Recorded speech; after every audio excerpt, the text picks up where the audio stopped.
In the United States, June is celebrated as Pride Month. That's where we celebrate the LGBTQIA plus communities. And this year in the US, it's actually meaningful as they're under attack by some parts of our government and people.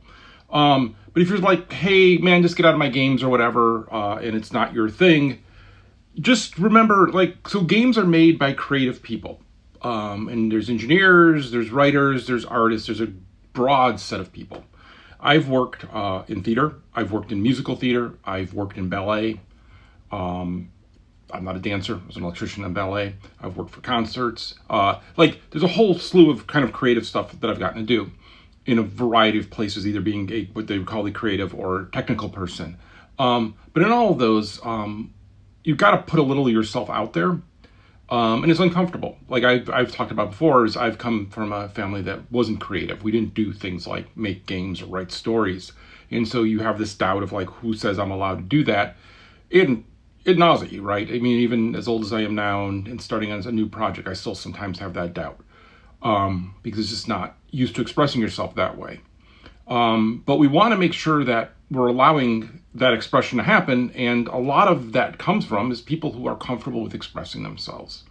And that plays a large part in the game industry. And so when you see game companies celebrating this month in particular, that is not empty words. That is the people who are making the game. Our game would not have been able to be made without that community helping us make that game.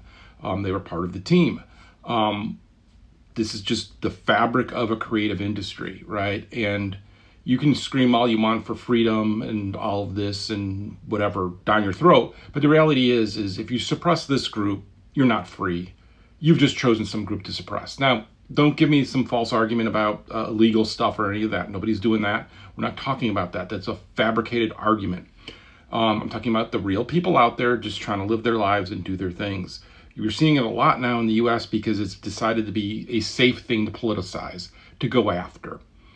Trans people in particular haven't set an agenda to spread their word and conquer the US. It's the Republicans realized that they could attack them and get away with it, and people were uncomfortable with it. So, not to make this all political, I want to keep that more on the Twitter, not here, but it is a part of game dev. Everything is political to a sense. And if you want to have games that are great, if you want to have art that is great, if you want to have all of this stuff in our culture, you need to support this community as well. And so you can say, hey, I'm not going to wear a pride hat or anything. That's cool. But just make sure that you're not attacking, you're not being negative, and you're not kind of downplaying the importance of that inclusiveness in our society.